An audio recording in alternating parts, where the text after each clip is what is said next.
अस्सलाम वालेकुम नाजरीन, मैं हूं आपका मेज़बान रिजवान इकबाल और आप देख रहे हैं यूट्यूब चैनल रिजवान के व्लॉग। नाजरीन, आज हमारा प्रोग्राम ज़फ़रवाल का बना और इस वक्त हम नाला डेक पे खड़े हैं। ज़फ़रवाल की सिमत जा रहे हैं और इंशाल्लाह आपको हम दिखाएंगे ज़फ़रवाल। खुशामदीद म्यूनसिपल कमेटी ज़फ़रवाल, लोकल गवर्नमेंट, तहसील ज़फ़रवाल, ज़िला नारोवाल। तो इसी तरह हम आपको ज़फ़रवाल के मशहूर नान चने और हलवा पूरी का नाश्ता जो है वो आपको दिखाएंगे भी और करवाएंगे भी। फ़िलवक़्त तो हम ज़फ़रवाल ग्रिड स्टेशन से जो है वो हम गुज़र रहे हैं। तो इसी तरह इंशाल्लाह हम आपको मेन बाईपास से होते हुए जो है लोडी स्वीट तक लेकर जाएंगे। और आज के जो मेहमान हैं हमारे बाबर शेख साहब और जनाब शेख इफ्तिखार साहब उर्फ शहानी, तो इन दोनों दोस्तों से मेहमानों से हम आपको मिलवाएंगे। और बाबर शेख साहब जो हैं उनका सलोन है और जो शेख इफ्तिखार साहब हैं ये जो हैं ये मुख्तलिफ़ चीज़ों की रिपेयरिंग करते हैं, जिसमें फ्रिज, एसी, उसके अलावा जो बच्चों की गाड़ियाँ होती हैं, उसके अलावा अब लाइटिंग के बारे में कह लें, किसी किस्म की रिपेयरिंग जो है, मरम्मत खाना है उनका। तो ये दोनों दोस्तों से आपको मिलवाते भी हैं और साथ में कुछ खिलाते भी हैं, दिखाते भी हैं। तो जुड़िए रहिए हमारे साथ, आप देख रहे हैं रिजवान के व्लॉग। और एक और रिक्वेस्ट जो मैं आपसे करना चाहता हूं कि आपको अगर हमारा व्लॉग अच्छा लगता है तो आप हमारे चैनल को सब्सक्राइब ज़रूर कीजिएगा, बेल आइकन को प्रेस कीजिएगा ताकि आपको इस तरह की मज़े की वीडियो जो है वो देखने को मिलती रहें। हमें आप अपनी राय दे सकते हैं, कमेंट बॉक्स में बता सकते हैं कौन सा इलाका देखना है, कौन सी जगह देखनी है आपने, तो किस बारे में कौन सा टॉपिक होना चाहिए। तो इसी तरह शुमाली इलाका जैसे हम आपको दिखाते हैं, ZFC से हम गुज़र रहे हैं, ये है ज़फ़रवाल की ZFC। तो ZFC ग्रिल अब नया नाम उन्होंने दे दिया है। तो इस वक्त हम लाड़ी अड्डे के करीब पहुंच चुके हैं। तो इंशाल्लाह जल्द हम अपने मेहमानों से मिलेंगे भी, आपको मिलवाएंगे भी। और लाहौरी स्वीट्स के हम आपको नान चने, अंडा चने जो हैं वो आपको खिलाएंगे।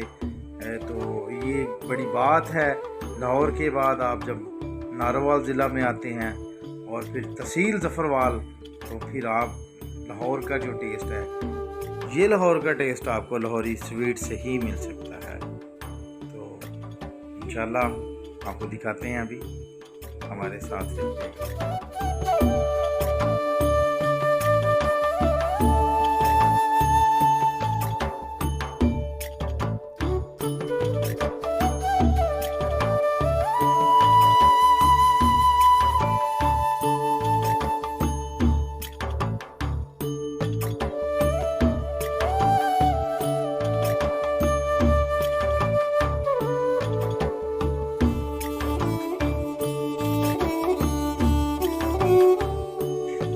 आखिरकार मंजिल से पहुँचते हुए जनाब असी ज़फ़रवाल पहुँच चुके हैं।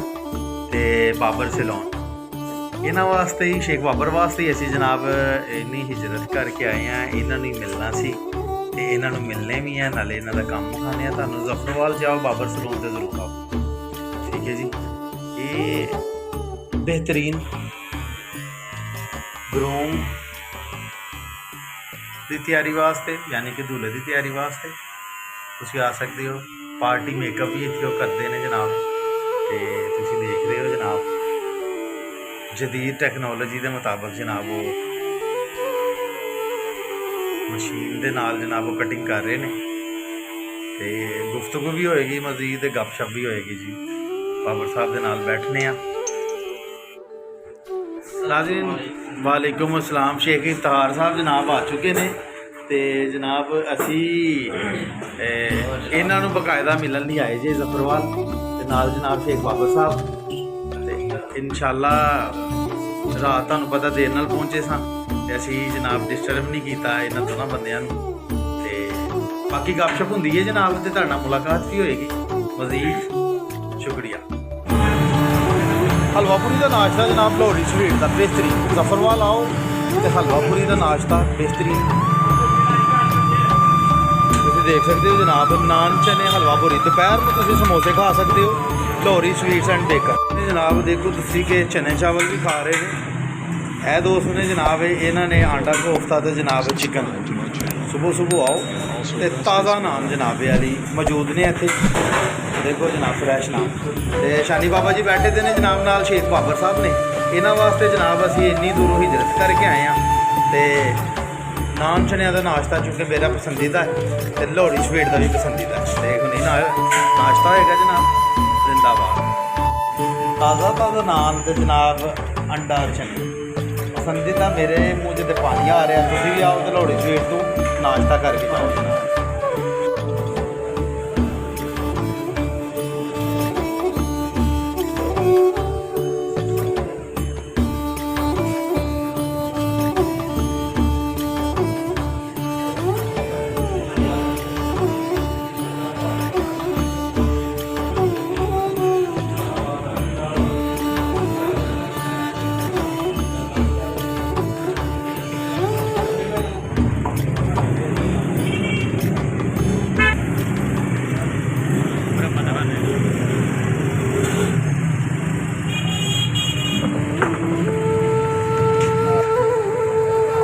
शानी बाबा जी जनाब काम लगे दे ने जनाब तुहानूं विखा रहे हैं। मल्टी टैलेंटेड बंदे ने जनाब घर दे विच geyser AC fridge juicer machine pressure cooker ते बच्चों दियां किसी किस्म दियां भी गड्डियां होन ठीक करवानियां ने तो शानी बाबा को लै आओ तुसीं जनाब। शानी बाबा ये मरम्मत खाना है जनाब ते ये किस जगह मौजूद ने तुहानूं भी दसने आ। Amjad fridge service and electronics ठीक है जी। ये जफरवाल की सब तो पुरानी दुकान है जनाब ते मशहूर दुकान है जो बिलमुकाबल लाहौरी स्वीट तो ये मैं तुहानूं दुकान भी दिखा रहा जे। ते हाले इस दुकान के ओनर ने जनाब बड़े ही नफीस मोज़स शख्सियत ने जी। ये जफरवाल के उन्होंने इन्हों का नाम शामिल होंदा जी। तो तुहानूं किसी किस्म के भी समान चाहिए होए फ्रिज के मुतलक इलैक्ट्रॉनिक्स का समान चाहिए होए तो तुहानूं जनाब इत्थों मिल सकता है। ਇਹ ਤੁਸੀਂ देख सकते हो जनाब कि घर ਦੇ ਵਿੱਚ ਜਿੰਨੀਆਂ ਵੀ ਇੰਪੋਰਟੈਂਟ ਚੀਜ਼ਾਂ ਨੇ ਨਾ ਜਨਾਬ ਉਹ ਇੱਥੇ ਮੌਜੂਦ ਨੇ। ਇਹ ਮੁਰੰਮਤ ਖਾਨਾ ਵੀ ਹੈ फ्रिज AC सर्विस भी ਤੁਸੀਂ करवा सकते हो ठीक भी करवा सकते हो। तो 35 साल पुरानी दुकान है तो शानी बाबा जी लगे दे ने जनाब काम कर रहे हैं।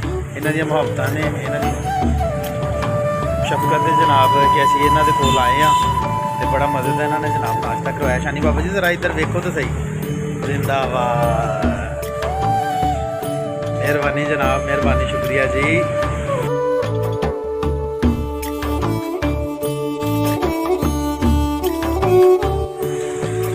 शानी बाबा को असीं पहुँच गए जी मुरम्मत खाने ते जनाब। तो तुसीं देख सकते हो जिस तरह मैं कहना हाँ पिया इंपोर्टेड गड्डियाँ जनाब बच्चियां दियां घर दे विच कोई भी चीज़ां ने जिहड़ियां जनाब तुसीं वो इस मुरम्मत खाने ते लैके आ सकते हो तो मुरम्मत करवा सकते हो। ये मल्टी टैलेंटेड बंदे ने जनाब शानी बाबा जी। ये इन्हां दी दूसरी ब्रांच है ठीक है। तो तुसीं देख सकते हो कि सामने बिल्कुल सामने Neelam education system and training school Zafarwal. और शानी बाबा जी तुसी अपनी ज़बानी भी दसो जनाब कि तुसी ये तुहाडी एक ते तुसी सर्विस किन्नी क दूर तक है जफरवाल ही है या 4 तो 5 किलोमीटर दूर तक हुण आए दे तो तुहाडे नाल इंज दियां गल्लां भी कर लईए। सर्विस जिहड़ी है ना सर्विस तकरीबन जिहड़ी करीब पिंड दा उत्थे भी चली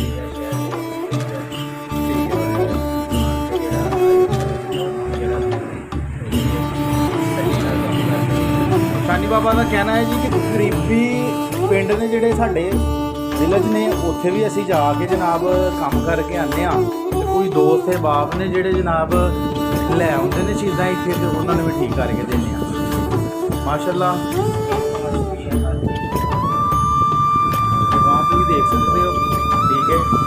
तो जफरवाल दे विच किसी भी घर का AC खराब है गीज़र खराब है फ्रिज खराब है तो अगर उस बंदे नूं तुसां लभना होएगा तो शानी बाबे के डेरे ते आ जाओ क्योंकि उस बंदे ने इस तो सवा किते भी नहीं जाना।